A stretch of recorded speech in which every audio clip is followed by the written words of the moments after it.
Buenas tardes, bienvenidos a todos a este segundo webinar de Well. Os voy a pedir, por favor, que silenciéis los micrófonos para evitar que haya ruidos. Y a ver si cerramos el micrófono ese que está abierto. Vale, os voy a pedir eso, que mantengáis cerrado el micrófono, por favor. Y si tenéis cualquier duda la podéis plantear a través del chat. Yo estaré pendiente y os la responderé. De acuerdo, bueno, pues hay alguien que tiene el micrófono abierto, en teoría.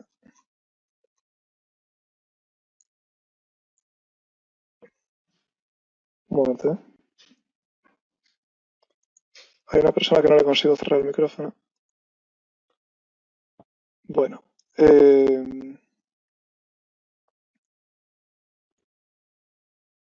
vamos a empezar. Buenas tardes y bienvenidos a este segundo webinar sobre la certificación WELL. Hoy se va a centrar en el proceso de Performance Verification. ¿De acuerdo? Por tanto, vamos a explicar un poco el proceso de certificación de forma muy rápida y vamos a centrarnos específicamente en un aspecto bastante técnico que es el de la Performance Verification. Antes de nada, presentarme. Me llamo Víctor Silva.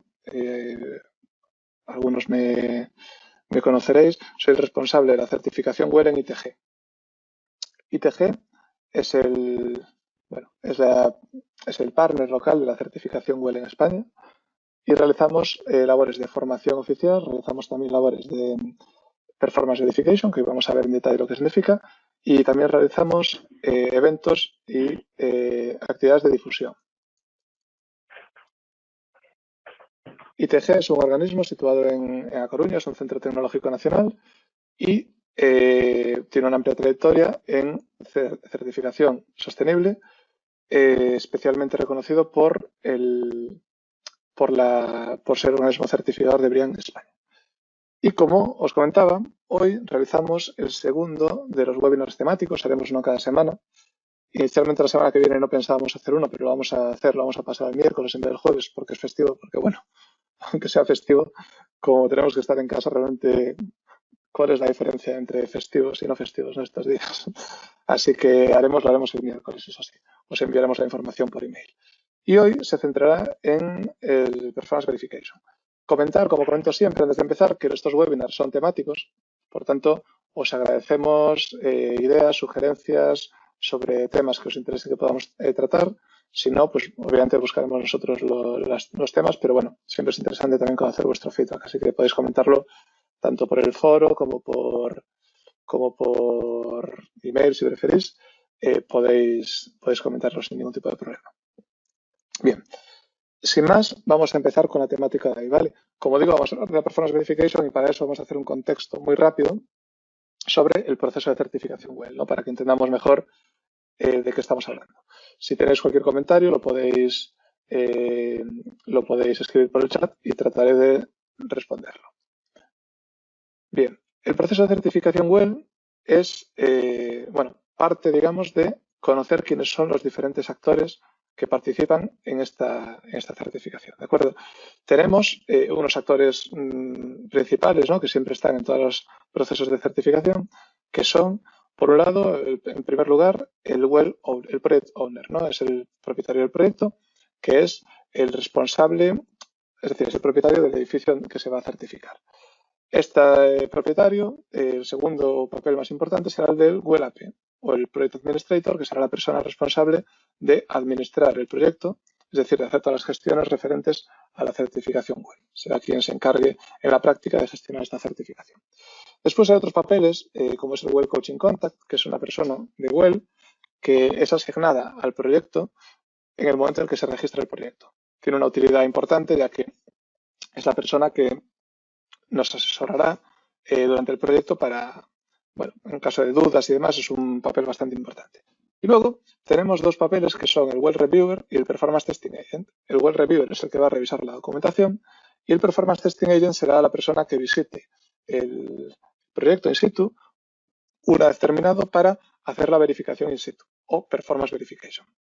El WELL Reviewer es una persona que trabaja para el GBCI, que está en Estados Unidos, Y el Performance Testing Agent, en el caso de los proyectos situados en España, seríamos nosotros, ¿no? Somos ITG, es la entidad acreditada en España para realizar este proceso de Performance Verification y por tanto somos nosotros quienes lo realizamos en los proyectos que hay en España. Además de estos participantes principales, hay todo el equipo de proyecto, ¿no? Habitual, contratista, arquitecto, recursos humanos, ingeniería, etcétera, que participan también de forma importante en el proyecto. Bien, el proceso de certificación consta de 4 etapas, ¿no? La primera de ellas es la de assess, la primera de ellas es la de asesorar, que básicamente consiste en marcar los objetivos que tendrá el proyecto, y una vez definidos estos objetivos y registrado el proyecto, la siguiente etapa será aplicar estas medidas. Una vez aplicadas estas medidas es cuando se procede a la verificación del proyecto. Y esta verificación consta de 2 partes.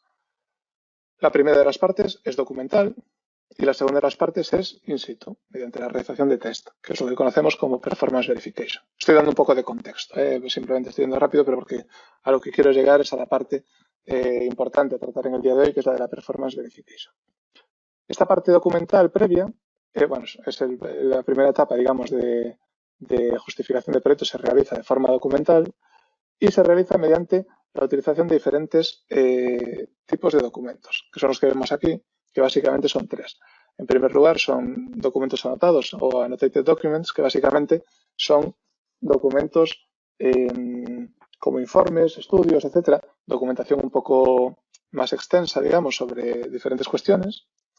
Aquí tenemos un ejemplo de una feature en la que nos van a pedir este tipo de documentación. Siempre en cada feature nos va a decir qué tipo de verificación es necesaria. En otro tipo de documento que vamos a necesitar son las cartas de compromiso, que pues es eso, simplemente una carta de compromiso en la cual nos comprometemos a cumplir con una serie de requisitos. Aquí tenemos un ejemplo también de la categoría de alimentación que nos piden una carta de compromiso. Aquí como comentario decir que generalmente las verificaciones son redundantes, es decir, si nos piden una carta de compromiso no nos van a pedir normalmente una carta de compromiso solo, ¿no? Para evitar posibles trampas, digamos, que se puedan realizar. En este caso vemos el ejemplo. Nos piden una carta de compromiso y justo debajo vemos que nos piden también una inspección visual, una verificación fotográfica realizada por el Performance Testing Agent cuando hace la visita. Por tanto, es lo que digo, estas verificaciones son redundantes y las cartas de compromiso suelen ir acompañadas siempre de otro tipo de verificación.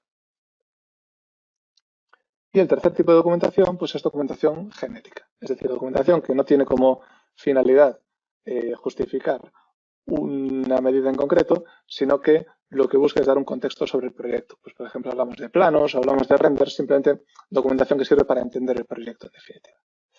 Bien, una vez hemos enviado esta documentación, la documentación nos es validada, ¿no? Y una vez esta documentación nos la validan, nos envía una valoración provisional que probablemente tendremos que responder ampliando documentación y luego nos envían ya la respuesta definitiva.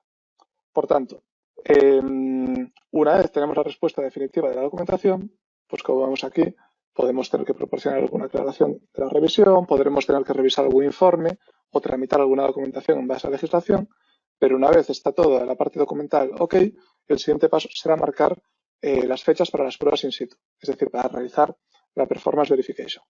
En ese caso, lo que se hace es se contacta directamente con nosotros y fijamos una fecha. Nosotros tratamos siempre de dar la fecha más cercana posible a la recepción de la respuesta de la parte documental, lógicamente, para ahorrar en plazos, ¿no? Porque la Performance Verification no se puede hacer hasta que no se tiene la validación de la parte documental, pero una vez se tiene, por poder se puede hacer al día siguiente. Es decir, no hay ningún motivo para esperar más de lo necesario. Por lo tanto, nosotros siempre tratamos de planificarnos bien para ajustar esos plazos en la medida de lo posible todo lo que se pueda. ¿En qué consiste el proceso de Performance Verification? Bueno, consiste en 3 aspectos que esencialmente son dos. ¿Alguien que tenga el micro abierto y que lo pueda cerrar, por favor? Es que hay un ruido de fondo bastante molesto. Bueno, el proceso de Performance Verification, esencialmente, como digo, son tres cuestiones, pero que realmente son dos, ¿vale? Por un lado, la más importante, que son los Performance Test, es decir, los test que hay que realizar, que es en lo que vamos a centrar hoy, el día de hoy, este webinar. Y luego, además, una serie de inspecciones visuales. Las inspecciones visuales son de dos tipos. Bueno, aquí las definen como dos tipos. Yo las metería todas en un único paquete, porque al final no dejan de ser inspecciones visuales, pero bueno, diferencian lo que son inspecciones visuales de lo que son lo que se denomina como spot checks. La diferencia entre inspecciones visuales y spot checks es que básicamente los spot checks son inspecciones visuales también, pero de elementos que al ser repetitivos no se analizan todos ellos, sino que se analiza una muestra representativa de los mismos. ¿De acuerdo? Eso es un poco el matiz. Por ejemplo, una visual inspection, una inspección visual, pues sería, no sé, identificar si hay una zona de comedor para los trabajadores, ¿no? Para un proyecto de oficinas. Eso sería una inspección visual porque se supone que va a haber solamente uno. Sin embargo, un spot check sería, por ejemplo, si tenemos que verificar la iluminación, ¿no? Las protecciones contra el deslumbramiento de la iluminación, pues no hace falta verificar todas las luminarias del edificio, sino que es suficiente con verificar una parte representativa de las mismas. Bueno, eso sería un poco el matiz.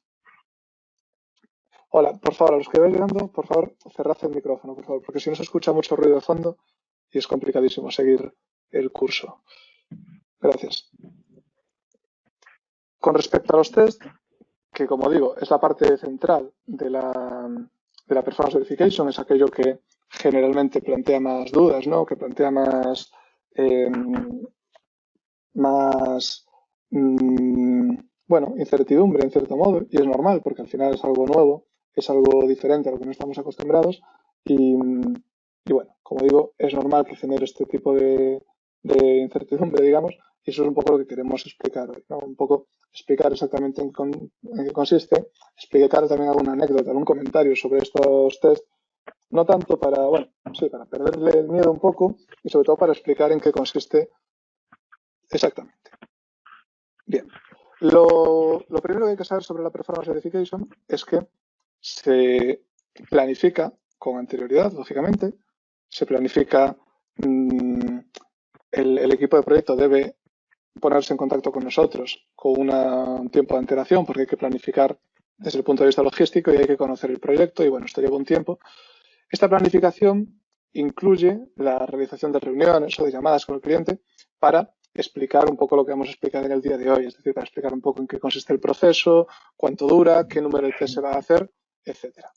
No, esto no significa, lógicamente, que se indique al cliente la ubicación de los test, donde se van a hacer los test y demás, ya que eso, bueno, se elige de forma aleatoria, lógicamente se elige antes de ir al edificio, pero no se debe, bueno, no se debe comunicar antes porque no se puede anticipar, es decir, tiene que ser, entre comillas, sorpresa para el cliente la elección de las ubicaciones para evitar pues, posibles, bueno, para hacer bien el proceso, ¿no? Digamos.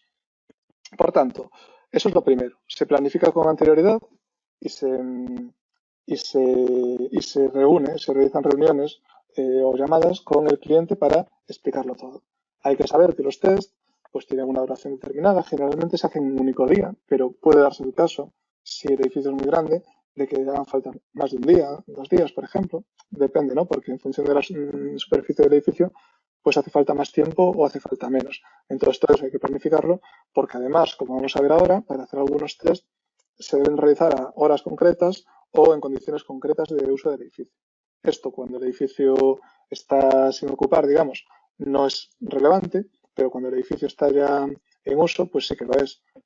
Ahora veremos exactamente a qué nos referimos. Entonces, bueno, es importante esta comunicación previa, clara, para explicar todo este proceso y explicar un poco también de qué manera tiene que actuar el cliente.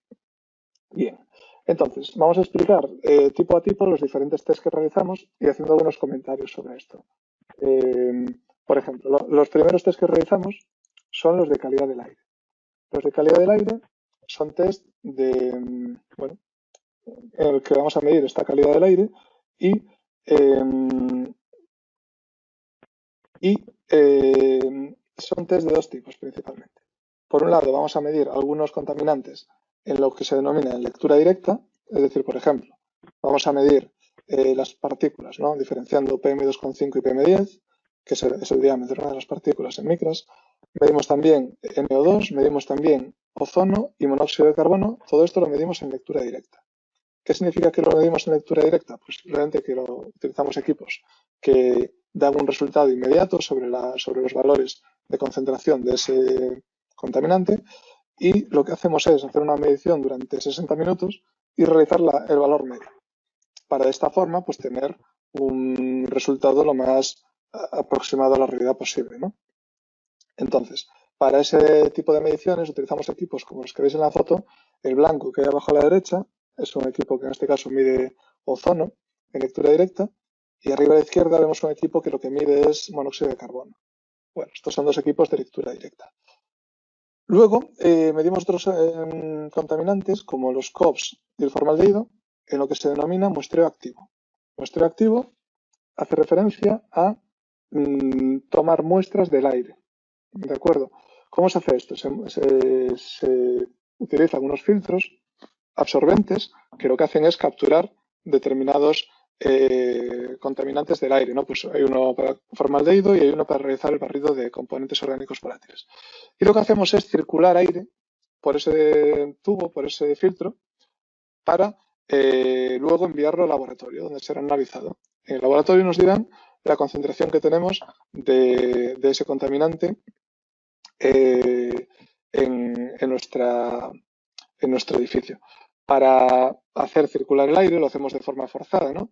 Y utilizamos una bomba, un elemento para bombear aire, que es el aparato ese negro que vemos ahí en el centro a la derecha, y un calibrador, que es el elemento que vemos en primer plano, que básicamente para lo que sirve es para saber cuál es el caudal que estamos moviendo a través del filtro para poder luego saber la proporción. Bueno, estos test, más allá de estos detalles técnicos, ¿no?, que no quería perderme demasiado con ellos, comentar que estos test son los que más tiempo llevan durante el proceso de Performance Verification.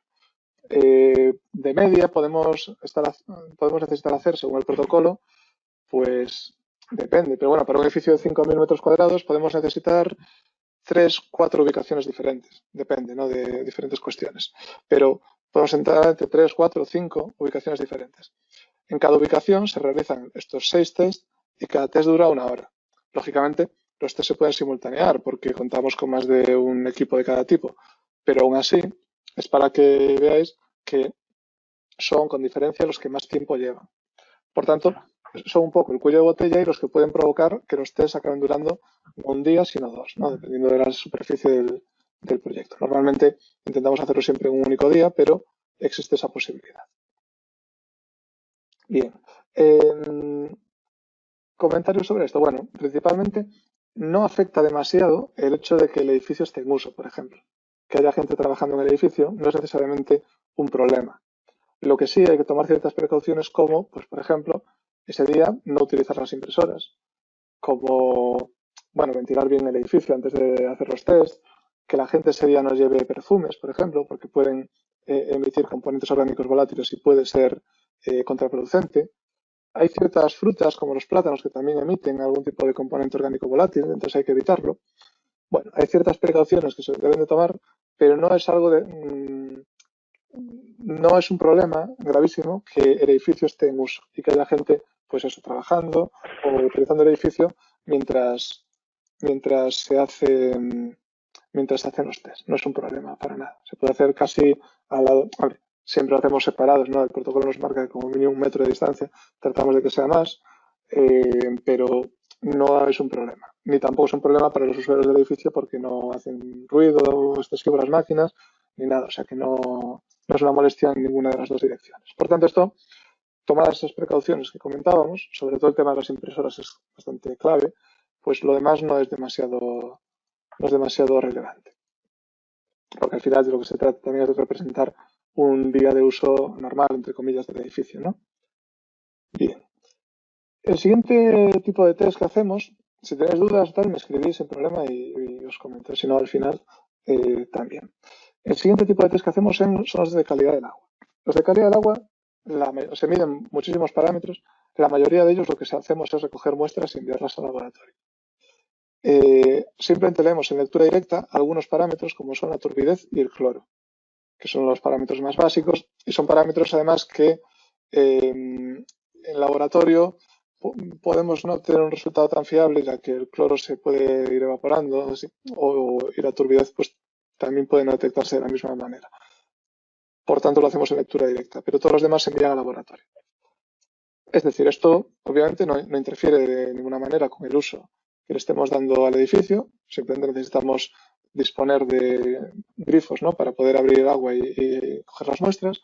Lógicamente el proceso se elige siempre el punto de agua más lejano, es decir, que más metros de tubería tenga. Pues si hay 5 plantas, pues en la quinta planta vamos a hacer una medición seguro. El resto de plantas, de ubicaciones, mejor dicho, que nos saldrán, según el protocolo los elegiremos al azar, ¿no? Pero siempre en la última planta siempre habrá una medición. Por tanto, dejaremos correr el agua durante 1 minuto o 2 y haremos la toma de muestras. Sobre esto, por tanto, no interfiere con la fase de uso del edificio, no hay ningún problema.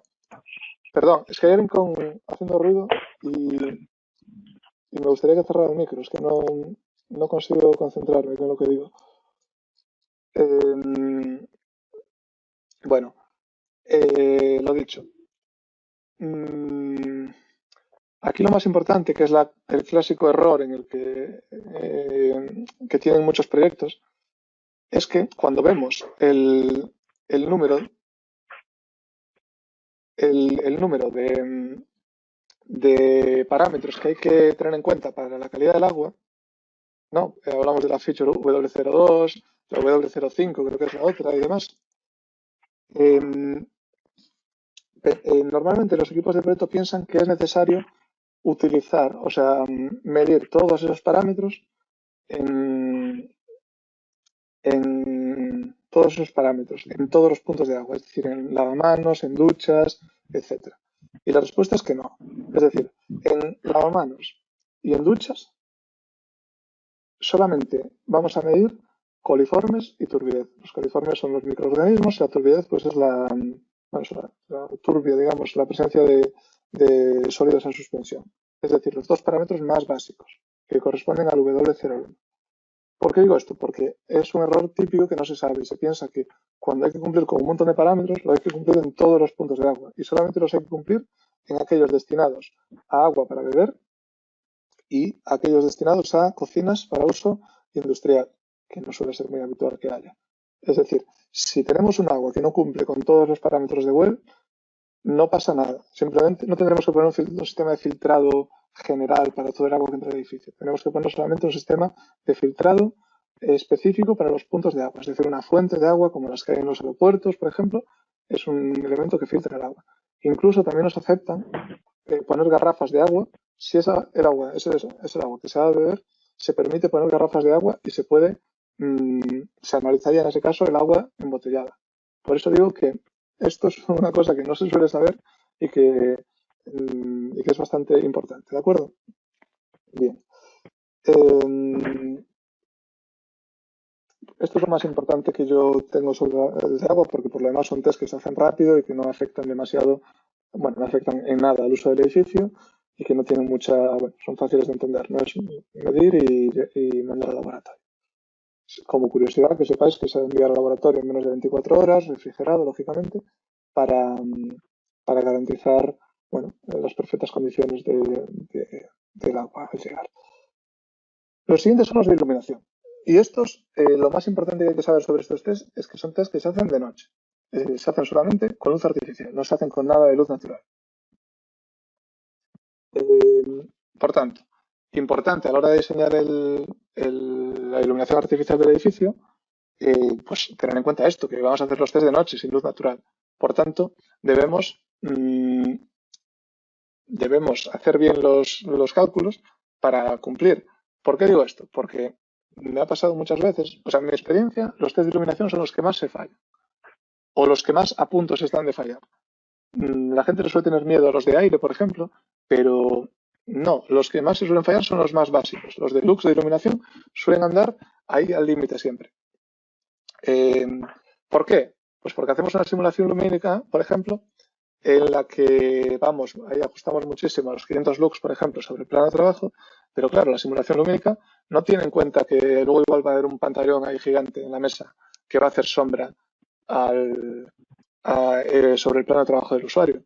Y nosotros cuando medimos sobre el plano de trabajo en el punto más o menos donde está situado el teclado. No, normalmente lo que hacemos es apartamos el teclado y colocamos ahí el sensor mirando hacia arriba. Si coincide que la pantalla está haciendo sombra porque la luz, la luminaria está un poco para atrás, pues va a estar en sombra y va a tener una puntuación, o sea, va a tener una medición seguramente menor a lo que se busca. Es cierto que luego se hace la media, por tanto no importa solamente, no importa que falle uno o varios, pero bueno, hay que tenerlo en cuenta porque es algo que pasa mucho, mucho más de lo que debería, siendo una cosa tan simple, ¿no? Como es el tema de la iluminación. Luego otra cosa que me encuentro es que se fallan mucho las luminarias más cercanas a las ventanas. Y diremos, bueno, pero es que para eso tienen más luz natural. Sí, es cierto, pero también es verdad que durante ciertas épocas del año, por ejemplo en diciembre, a las 5 de la tarde es de noche. O sea, no hace falta que la oficina funcione de noche a las 2 de la mañana, sino que a las 5 de la tarde es de noche, igual la oficina está abierta hasta, hasta las 8, hasta las 9. Entonces, durante bastantes horas, en ciertas épocas del año sobre todo, se trabaja de noche. Entonces, está bien que haya iluminación natural, pero la iluminación artificial debe ser capaz de sustituir por completo esta iluminación natural. Por favor, es que de verdad, porque me estoy desconcentrando muchísimo. Hay alguien haciendo un montón de ruido de fondo y me gustaría pedirle que pare, porque yo he silenciado varias veces todos los micros y se sigue escuchando. Bueno, en fin. El caso, el tema de la iluminación, lo dicho, se falla mucho más, hago mucho hincapié en esto porque se falla bastante. Otras consideraciones. Hay que tener en cuenta que cuando vamos a hacer los test, tiene que estar vamos a decir, diremos al llegar por la mañana, vamos a hacer los test de iluminación en la planta tal, ¿no? Pues en la planta 2. Normalmente se hace en una planta o en dos como mucho. Entonces, cuando se van a empezar los test, tiene que estar preparada la iluminación para hacer los test. Esto significa que, bueno, lógicamente las luces generales tienen que estar encendidas, pero eso es fácil. Pero si hay algún tipo de iluminación tipo flexo adicional, pues hay que encenderla también, si se quiere tenerla encendida. Pero bueno, en principio sí que se va a querer porque interesa, ¿no? Luego, lo mismo ocurre con las pantallas. Las pantallas, el cliente tiene la opción de tenerlas encendidas o apagadas. Esa es su elección. Pero, lógicamente, la pantalla da luz, ¿no? Y si tenemos la pantalla con lo blanco, por ejemplo, pues da bastante luz. Entonces, bueno, tengamos en cuenta eso y actuemos en consecuencia. Nosotros vamos allá a hacer los test. Nosotros informamos de lo que se puede hacer y de lo que no, pero ni damos recomendaciones ni alteramos la escena, digamos, ¿no? Nosotros simplemente medimos con lo que hay. Por tanto, es especialmente importante. Todo esto, a ver, os lo comento a vosotros, pero obviamente esto todo se comenta a los clientes antes de la visita, ¿no? Para que sepan las opciones que tienen y que y, y para que se sepa las opciones que se tiene y que actúe en consecuencia. Lógicamente, más de eso no podemos hacer, pero bueno, que sepáis que, bueno, que se van a hacer de noche y por tanto que tiene que estar toda la iluminación preparada para hacer estos test. Bien, parece que el ruido ya paró por fin, porque me estaba, perdonad, pero estaba desconcentrándome muchísimo. Luego, los otros tipos de test que realizamos son los test de lo que se denomina Melanopic Lux o Lux melanópticos. Esto, bueno, es un concepto un poco complejo que no vamos a explicar hoy, haremos uno específico sobre iluminación, pero simplemente deciros que aquí lo que medimos no es solamente los lux, sino el espectro luminoso. Lo que se busca es un tipo de luces con un espectro que fomente los tonos azules, que son aquellos, se aplica solamente a puestos de trabajo estas mediciones, y son aquellos tonos más azules, ¿no? Ciertas longitudes de onda, las que fomentan la concentración, digamos, del, del usuario. Por tanto, decir que estos test, los otros, los deluxe normales, se realizan en vertical, es decir, hacia arriba, se coloca sobre el plano de trabajo el sensor y se miden hacia arriba, y los de deluxe se colocan en horizontal, es decir, simulando la posición de los ojos, el sensor pues mirando en horizontal hacia adelante, hacia la pantalla. Bueno, esto lo digo porque, insisto, lo explicaremos más cuando hagamos el específico de iluminación, pero para que lo sepáis, porque es un concepto, el de los Melanopic Lux, que la gente no suele entender bien y es normal, pero, pero, pero bueno, que sepáis eso, que son test que se realizan de forma diferente, aunque ambos se realizan de noche y en ausencia de luz natural. Por tanto, comentarios. Bueno, lo dicho, planificar el encendido de las luces correctamente, hacer los cálculos lumínicos con un cierto margen, porque luego en la realidad a veces la mesa está un poquito más a la izquierda, un poco más a la derecha y no te cuadra la luminaria exactamente como pensabas. A veces la pantalla te hace sombra, es decir, un poco con cierto margen, porque insisto que esto es algo que pasa mucho, ¿vale? Insisto mucho porque, o sea, lo del Melanopix Lux casi nadie lo consigue, pero bueno, eso da igual porque es una optimización, pero la de los Lux normales, que es la L02, la gente, los proyectos, o sea, no es que lo fallen, pero están siempre muy, muy, muy pelados, ¿no? Lo que yo he visto. Y es algo como que en teoría no se debería fallar, porque es algo como muy sencillo, ¿no? Entonces, especial atención con esto, es donde me gusta más incidir. Vale. Luego medimos los de confort térmico. Los de confort térmico, bueno, medimos básicamente temperatura de bulbo seco, temperatura radiante y humedad relativa. Son 3 parámetros con los cuales luego hacemos los cálculos de confort térmico. ¿De acuerdo? Simplemente que sepáis que, bueno, que se miden durante 10 minutos en cada ubicación, se eligen diferentes ubicaciones, bueno, según el protocolo, y se miden 10 minutos y se hace la media de los valores. Se toman valores cada minuto y se hace la media.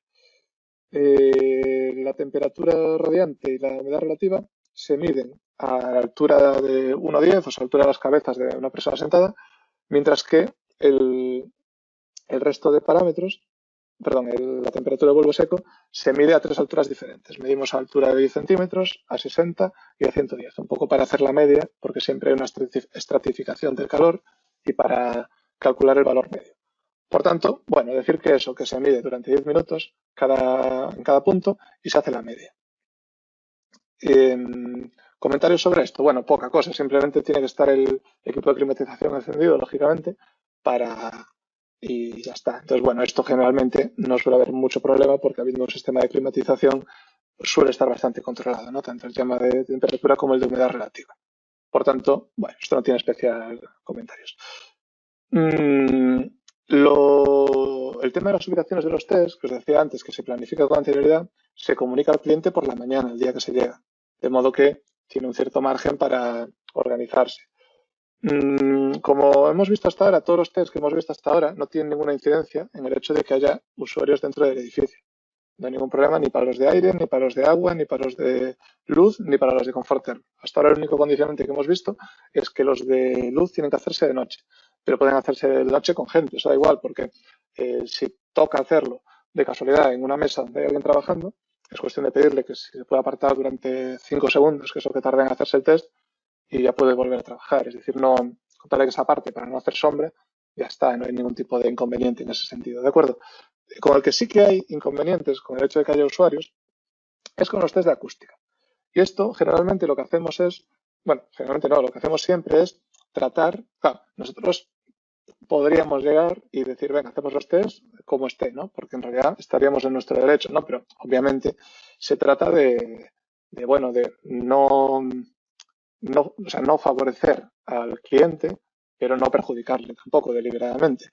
Entonces, lo que solemos hacer es buscar la mejor solución para que los test de acústica puedan hacerse en ausencia de personas. Insisto, si es un edificio de obra nueva que todavía no está en uso, este problema ya desaparece, porque lo hacemos con total tranquilidad en cualquier hora del día.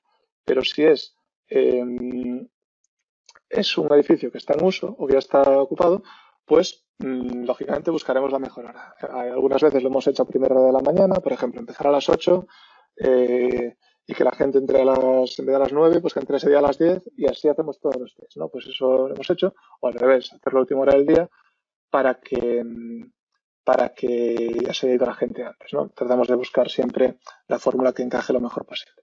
Teniendo en cuenta que nos tenemos que quedar hasta tarde siempre por el tema de los test de iluminación, bueno, no es un problema que aprovechar y hacer los de confort acústico. Sobre los de confort acústico, aparte del tema este de que cuanto más silencio mejor, bueno, algún comentario. El equipo de climatización tiene que estar encendido, o mejor dicho, tiene que estar como estuviera durante los test de confort térmico. Si tú me quieres decir que para los de acústica está apagado el equipo de clima, diré, vale, pero entonces para los de confort térmico también, ¿no? Al final lo que estamos haciendo es simular una situación de normalidad. Y una situación de normalidad es, en algunas épocas del año, que el equipo de climatización esté apagado. Desde luego, hay épocas del año que pueden, no se me ocurre cuál, ¿no? Porque al final, además de climatizar, estamos ventilando. Pero bueno, podría llegar a convencerme. Pero, desde luego, la situación tiene que ser la misma en todos los casos. Y si tienes el sistema de ventilación apagado, y porque estás ventilando con las ventanas, te puede perjudicar a los test de calidad del aire. Por tanto, ahí siempre hay, bueno, pros y contras. Entonces, lo normal, lo que sí siempre he visto es que el equipo de ventilación y de climatización está siempre encendido en todos los momentos, ¿no? Porque es lo normal y lo habitual en los proyectos. Por tanto, ¿qué test hacemos aquí de acústica? Pues medimos esencialmente tres cosas. La primera de ellas es lo que se denomina ruido ambiente. Aquí medimos el ruido ambiente es la suma del ruido de la intrusión acústica del exterior, es decir, del ruido que viene de la calle, de los coches, de la gente, de cualquier ruido que venga de fuera, en el cual juega un papel determinante, lógicamente, la envolvente del edificio. Y la otra cuestión eso sumado a los ruidos generados por equipos interiores, es decir, principalmente por el equipo de climatización, pero también puede ser por otros equipos que pueda haber. Yo me acuerdo un día en un proyecto medimos y había un sitio, una zona así como de comedor, que había una nevera que no sé si estaba estropeada o qué le pasaba, pero hacía muchísimo ruido.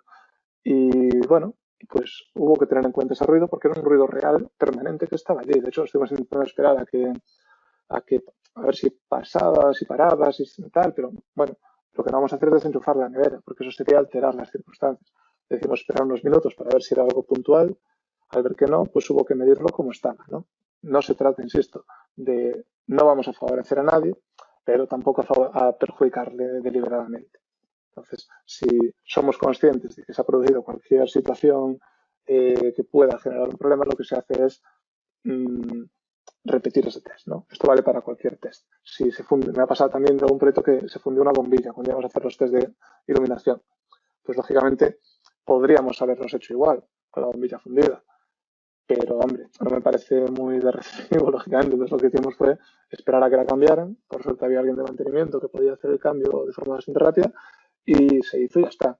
Por tanto, quiero decir con esto es que somos totalmente razonables en este tipo de situaciones. No se trata de no es esto no sé cómo decirlo, ¿no?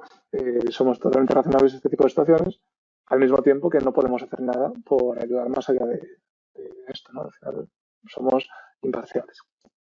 Entonces, ruido ambiente, por un lado. Otro aspecto que medimos es la privacidad. La privacidad es, bueno, la privacidad que nos otorga pues un tabique, ¿no? De una habitación, o sea, la privacidad que entre una habitación y otra. Básicamente lo que estamos midiendo es la eficacia de la tabiquería. Por tanto, ¿qué hacemos? Aquí utilizamos además del sonómetro. El sonómetro es el equipo que vemos ahí en segundo plano en la imagen. En primer plano vemos una especie de balón de fútbol, que es un altavoz omnidireccional, que lo que hace es, pues eso, emitir sonido en todas las direcciones. Para el ruido ambiente medimos solamente con el sonómetro. Medimos durante 5 minutos y hacemos la media. ¿Por qué 5 minutos? Bueno, para evitar si pilla un pico, si de repente un coche toca el claxon, por ejemplo, pues si, no sé, si alguien, bueno, no sé, algún ruido así puntual, pues que eso no perjudique que si lo pillas justo en ese momento. Al medir 5 minutos y hacer la media se supone que encuentras una situación homogénea. Con la privacidad utilizaremos el sonómetro y utilizaremos también el altavoz. Básicamente lo que vamos a hacer es generar un ruido de una intensidad conocida en la estancia A, la medimos en esa estancia A con el sonómetro y posteriormente trasladamos el altavoz a la estancia B, ¿no? Que es la estancia adyacente.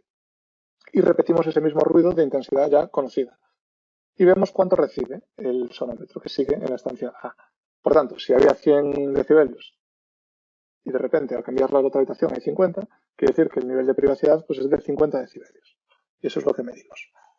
Y luego, por último, lo que medimos en el tiempo de reverberación por tercero es el tiempo de reverberación, que básicamente es el tiempo que tarda en absorberse el sonido. Se genera un ruido también con el altavoz y se ve el tiempo que tarda en desaparecer. El tiempo de reverberación solo aplica a cierto tipo de espacios, como pueden ser salas de conferencias, aulas, salas de música. La privacidad solamente aplica a oficinas privadas, a espacios cerrados, digamos, no a Open Office, por ejemplo. Bueno, esto todo hay un protocolo, lógicamente, bastante extenso que no vamos a entrar hoy a describirlo, pero que sepáis que cada cosa aplica una serie de espacios. Y estos serían un poco los diferentes tests que realizamos. Se me olvidó comentar antes sobre los de iluminación, que otra cosa que no se suele saber, pero que también es importante como mínimo saberlo, es que, claro, estamos haciendo los test de noche y especialmente en edificios con mucho acristalamiento, una ventana de noche es una superficie negra que además no, o sea, refleja todavía menos que una superficie no transparente negra, porque la luz sale hacia afuera. Entonces, lo que nos está haciendo una ventana es restarnos iluminación, salvo que justo tengamos una farola ahí en la ventana, pero no suele ser lo habitual, ¿no? Entonces, hay que recordar que se pueden cerrar las cortinas o las persianas o las contras o lo que sea, si se quiere. Nosotros no vamos a cerrarlas por vosotros, pero si queréis y tenéis unas cortinas o unas stories blancos o de un tono claro, pues bueno, eso seguramente os va a ayudar a que haya más iluminación dentro del edificio. Esto también vale no solamente para el día que hacemos los test, vale también para el día a día. Es decir, de noche, bueno, sí, tener las ventanas abiertas, las persianas, nos proporciona vistas y tal que aporta otra utilidad, pero a nivel de iluminación nos está restando. Entonces, bueno, que lo sepáis y que se pueda actuar. Nosotros, insisto, y esto vale para todo. Nosotros no alteramos lo que nos encontramos. Nosotros simplemente, la reunión que hacemos antes de las visitas es un poco como esta reunión, bueno, este webinar que estamos haciendo hoy, es explicar las diferentes posibilidades. Luego es el equipo de proyecto el que va a tomar las decisiones. Nosotros no vamos a perjudicar deliberadamente, obviamente, a nadie, en ningún caso. El ejemplo es ese que os decía antes de la bombilla que se fundió, pero no vamos tampoco a beneficiar. Es decir, si nosotros llevamos, esto me ha pasado 100.000 veces, la ubicación de los test, como digo, las llevamos preparada de casa y al llegar por la mañana se enseña al cliente para que sepa dónde vamos a hacer cada uno de los test. En los test de iluminación hacemos de la orden de 50 o más test diferentes y traemos de casa, marcado en un plano, los puestos de trabajo específicos y los puntos específicos del pasillo donde vamos a hacer cada uno de los test. Luego, al llegar allí, yo sé, o sea, yo y cualquiera, tú miras para un puesto de trabajo y miras para el de al lado y ves cuál de los dos tiene más iluminación.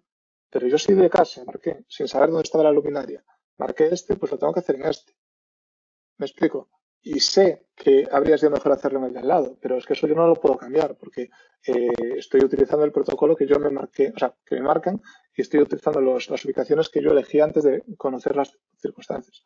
Por eso digo que nosotros no vamos a favorecer deliberadamente a nadie, pero si se producen situaciones eso, extremas, ¿no? O que de repente ese día, por lo que sea, se pica una tubería y hay un sale marrón en el agua del grifo, pues no vamos a medir, esperaremos a que se resuelva, no vamos a, sabemos que no va a cumplir, no vamos a hacer la medición, ¿no? O si ese día, no sé, hay un problema grave de algún tipo de emisión de algún contaminante, no sé, bueno, esto no me ha pasado nunca, pues no vamos a medir tampoco la calidad del aire, es decir, somos razonables, pero al mismo tiempo somos imparciales, no vamos a ayudar, pero tampoco a perjudicar. Entonces, bueno, en resumen, en esto consiste la performance verification. O sea, desde el punto de vista del equipo de proyecto, en algunas ocasiones lo que hacen o lo que hacéis es hacer pretest para saber cómo van a ir las cosas. En otras ocasiones no. Los pretest no son obligatorios, son opcionales. En cualquiera de los dos casos, nosotros lo que siempre hacemos es reunirnos antes para explicar bien el proceso, para explicar bien lo que se puede hacer, las opciones que se tienen, el número de test que se va a hacer y luego el propio día lo que decimos es la ubicación de los mismos. El horario también se envía con antelación, pero la ubicación se envía ese mismo día. Así que bueno, esto sería un poco en lo que consiste los test.